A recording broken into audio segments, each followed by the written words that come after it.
Et bonjour tout le monde, donc coucou, c'est Mousseline. Je vous refais une petite vidéo du coup parce que la première que j'ai fait était complètement à l'arrache en fait, parce que je venais d'arriver au Japon, j'étais un peu perdu et un peu en galère aussi. Donc en gros je vais tout vous raconter depuis le début cette fois-ci, depuis mon départ de Paris. Donc en gros je suis parti de Paris le 20 octobre. Euh, donc en gros avant ça j'ai passé ma nuit à l'aéroport. Euh, En gros au début je me faisais un peu chier carrément, j'étais tout seul, j'avais rien à faire. Je mourais de faim en plus parce que le McDo venait de fermer devant ma gueule et du coup j'avais rien pu manger. Et du coup, voilà, je traînais dans l'aéroport sans en avoir à faire. Et j'ai croisé du coup un jeune qui partait en Angleterre pour faire une compétition de danse. Donc hyper sympa. Voilà, on a bien tripé ensemble. Je vous mettrai le lien de sa page Instagram dans la description de la vidéo pour que vous puissiez aller voir ce qu'il fait. C'est enfin, vraiment un mec vraiment cool, quoi. Vraiment qui se prenait pas la tête, qui était pas trop dans le délire performance, gagner de l'argent, juste dans le fait de prendre du plaisir dans ce qu'il fait. C'était vraiment sympa de discuter avec lui. Du coup, voilà, on a passé la soirée ensemble et le lendemain, du coup, je prends l'avion. Alors, du coup, je prends l'avion et je pars pour Pékin pour ensuite avoir une correspondance et prendre l'avion pour aller à Osaka. Alors, l'arrivée à Pékin, un sacré bordel, clairement. À peine arrivé, c'est comme si vous étiez vous rentriez dans une prison en fait. Vous passez deux voire trois douanes. On vous fouille absolument partout. Moi personnellement, je me suis fait racketter mon briquet. On a failli me prendre mon téléphone parce que c'était un téléphone chinois et que le mec il a cru qu'en descendant de l'avion, je l'avais volé quelque part. Enfin, voilà, un énorme délire quoi. Du coup, une fois que ça a été fait, que j'ai été fouillé, que j'ai survécu à tout ça et que j'ai perdu mon briquet, bah, du coup, j'ai pu aller en salle d'attente pour ensuite prendre mon prochain avion. Du coup, je prends mon avion pour Osaka cette fois-ci. Alors l'arrivée à Osaka, complètement autre chose. Déjà, à peine arrivé, il y a quelqu'un qui vous accueille, qui vous dit Yosh, enfin, il vous dit en japonais bienvenue. Et c'est vraiment une autre ambiance, quoi. C'est comme si vous arriviez à Hawaï, quand vous mettiez un collet de fer autour du cou. C'est bon, vous êtes en vacances, quoi. C'est vraiment complètement autre chose. Alors, un petit peu de temps à passer quand même avec la douane au Japon pour leur expliquer pourquoi est-ce que je me balade avec une tente, une canne à pêche et tout un bordel. Et que je pars vraiment en trip un peu à l'aventure, quoi. Parce que les Japonais, quand vous passez la douane, ils vous demandent où est-ce que vous allez loger. Donc moi, quand je leur dis in the forest, ils me regardent genre avec des yeux comme ça. Enfin, voilà, il n'était pas trop préparé le mec, quoi.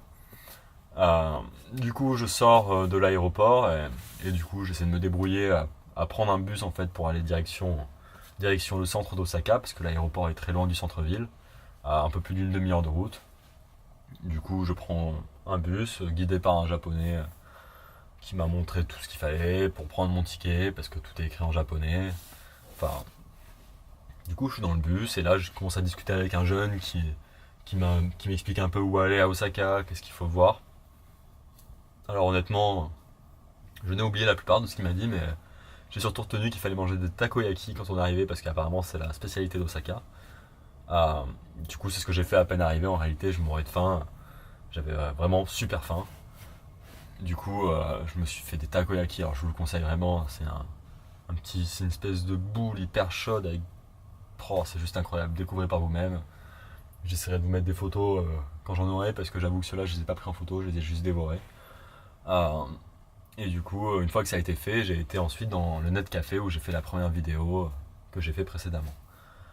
Donc, à partir de là, euh, je suis sorti du fameux Net Café et j'ai été dans un 7-Eleven. Un 7-Eleven, en gros, c'est une petite supérette. Il y en a un peu partout en Asie. Ça nous permet souvent, aux voyageurs en tout cas, de pouvoir retirer de l'argent.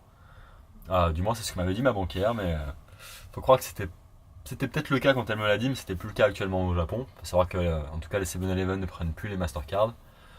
Du coup, à partir de là, j'étais clairement en galère. J'avais l'équivalent de je sais pas, 20 euros, 30 euros sur moi, donc pas de quoi aller bien loin. Euh, Du coup, je me suis débrouillé avec ma famille pour me faire un virement Western Union. Donc déjà, il a fallu trouver un endroit où est-ce que je pouvais faire un Western Union au Japon, sachant que j'avais pas internet et que j'étais en galère. Ça a été un peu compliqué. Heureusement, les Japonais, même si en réalité ils ne parlent pas un mot d'anglais, ils sont vraiment ouverts et prêts à vous aider à un point que vous n'imaginez sûrement même pas. Du coup, j'ai trouvé ça, j'ai pu avoir ensuite un peu de monnaie. Et une fois que ça a été le cas, ben, j'ai décidé juste d'aller visiter un peu la ville, d'aller prendre deux trois photos des gens et de triper un peu quoi. Alors là, très vite, j'ai réalisé que le style au Japon, c'est pas ce que nous on connaît du style. C'est-à-dire qu'en France, on peut avoir des gens avec un style un peu différent, voire même poussé, mais enfin, c'est pas le cas de tout le monde, quoi. C'est quand même quelque chose d'assez rare et avoir un style différent en France, c'est un peu être regardé un peu de travers aussi. Alors au Japon, c'est absolument pas le cas. Au Japon, même la mamie de 90 ans, elle peut avoir un blouson en léopard, un chapeau multicolore, un baggy et des talons super rehaussés en mode chaussures montantes, en peau de serpent. Enfin, le style ici, c'est vraiment c'est complètement autre chose, quoi. C'est enfin, j'ai pris pas mal de photos de gens, de japonais, de japonaises pour vous montrer un peu ça. À savoir que c'est assez simple de prendre des photos des japonais, en fait, ils sont hyper ouverts.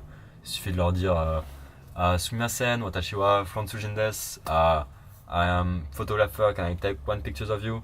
Ouais, un peu de franglais, chinois, japonais, tout ce que vous voulez. Dans tous les cas, on peut vraiment facilement se débrouiller, même avec du langage des signes, en réalité, on peut communiquer. Et du coup, enfin, en tout cas, pour l'instant, j'ai essuyé un seul refus au niveau des photos, donc elle avait un gros spot sur la gueule, donc je comprends. Euh, du coup, voilà, j'ai pu profiter un peu, prendre des clichés. Puis après, je me suis juste un peu posé dans un centre commercial. J'ai rencontré un Australien qui était un peu comme moi, qui se il tripait, il baladait, il prenait deux trois photos. Du coup, on a discuté un peu ensemble et ensuite, lui, il a voulu aller fumer une cigarette. Du coup, il m'a demandé en fait si je savais où est-ce qu'on pouvait aller fumer parce qu'au Japon, en réalité, on ne fume pas dans la rue. Il y a des endroits prévus pour cet effet en fait, c'est parce que on veut que les rues soient propres et même du coup, grâce à ça, très peu de personnes fument et enfin, c'est vraiment une bonne chose en réalité. Du coup, vu que lui il parlait pas du tout un mot de japonais et que moi je commençais un peu à me dépatouiller, je suis allé en gros demander au premier mec que j'ai vu qui fumait une cigarette. Donc il y avait un gars justement qui était dans une voiture, enfin qui était devant sa voiture en train de fumer, il avait l'air détente. Du coup, je suis allé lui demander, il m'a dit en japonais, ah, ok, ok, ah, idari, megi, en gros, tu vas à droite, tu te prends à gauche, puis tu as un spot quoi. Du coup, j'ai fait ça. Je suis allé avec l'Australien, mais enfin, ça ressemble un peu à un fumoir dans une boîte de nuit, quoi. En gros, c'est souvent un truc où il y a une fumée pas possible, donc vraiment pas agréable. Donc, du coup, je me suis vite barré. J'ai dit ciao à l'Australien, je me rappelle même plus comment il s'appelle d'ailleurs, un peu bête, mais bon. Du coup, je suis allé profiter, découvrir, et puis je suis retourné aussi, du coup, voir le japonais qui m'avait indiqué le chemin pour le remercier. Euh, Vu que ça faisait 2 fois qu'il voyait ma gueule et que je commençais à lui dire 2 3 mots en japonais, je pense qu'il s'est senti un peu obligé de triper avec moi. Et il m'a embarqué, du coup, il m'a dit come with me, nomu nomu. En gros, il m'a dit viens boire avec moi. Et du coup, j'y ai été. Alors, je pense que si j'avais su à quoi j'aurais eu à faire, j'y serais pas allé. Mais maintenant que j'y suis allé, franchement, avec le recul, j'ai passé un super moment, c'était top. C'est-à-dire que ma première soirée, en fait, je l'ai passé à me bourrer la gueule avec des yakuza. Alors, pour ceux qui ne savent pas, les yakuza, au Japon, c'est l'équivalent de la mafia. Mais attention, c'est pas la mafia qu'on connaît, c'est des gens vraiment complètement différents quoi, de la mafia qu'on connaît. C'est pas le genre de mec à qui tu vas discuter, qui va te mettre 3 claques et te dire vas-y, me parle pas quoi. Mais ils m'ont même expliqué d'ailleurs, enfin du moins celui qui fumait que j'ai rencontré au début et qui parlait un petit peu anglais, qu'au Japon quand il y a eu des problèmes, les premiers à avoir apporté de l'aide et du soutien aux gens en fait, il y avait un tremblement de terre à Kobe, les premiers à les avoir aidés du coup c'est les Yakuza qui sont venus donner à boire, à manger, des tentes. Donc vraiment loin de ce qu'on peut imaginer d'un gangster quoi. Euh, du coup on passe la soirée ensemble, on boit. Alors on boit énormément, à savoir que les Japonais ils boivent pas le verre, ils boivent la bouteille et s'il y en a d'autres ils vont y aller jusqu'au bout, jusqu'à vraiment s'écrouler, jusqu'à plus en pouvoir. Donc on finit vraiment complètement torché. Et donc du coup là ils ont envie de se décontracter et d'aller tenter une drogution, donc ils décident d'aller dans un bain japonais qui leur est ouvert parce que ils n'ont pas le droit d'aller dans des bains où public classique parce qu'ils sont tatoués de partout en fait et c'est pas toléré dans la plupart des bains classiques japonais. Quand je dis bain, je parle bien sûr d'une espèce de grand bain d'eau bouillante, un truc vraiment pour se détendre. Rien à voir avec une petite baignoire. Je suis pas allé mettre dans une petite baignoire avec 10 japonais pour me faire enculer. Hein. Rien à voir. Complètement un autre délire quoi. Du coup, on part là. Une fois que ça a été fait, du coup, qu'on a été dans ce bain, euh, je leur ai demandé s'ils savaient où est-ce que je pouvais aller dans un hôtel à Chipu, Yasui, en gros pas cher. Et là, du coup, ils m'ont embarqué pour m'emmener dans un hôtel. Alors imaginez-moi avec ma petite tête de gaijin, à savoir l'étranger, qui rentre dans un hôtel tout seul, accompagné de 10 yakuza derrière lui. Ah, je pense que à l'hôtel, vraiment, ils ont dû se poser beaucoup de questions. Même le lendemain matin, quand je suis reparti, ils m'ont regardé. Vraiment, je sais que je pense que ça, ils ont dû papoter un peu ça a été un peu le sujet de conversation à mon avis pendant la nuit.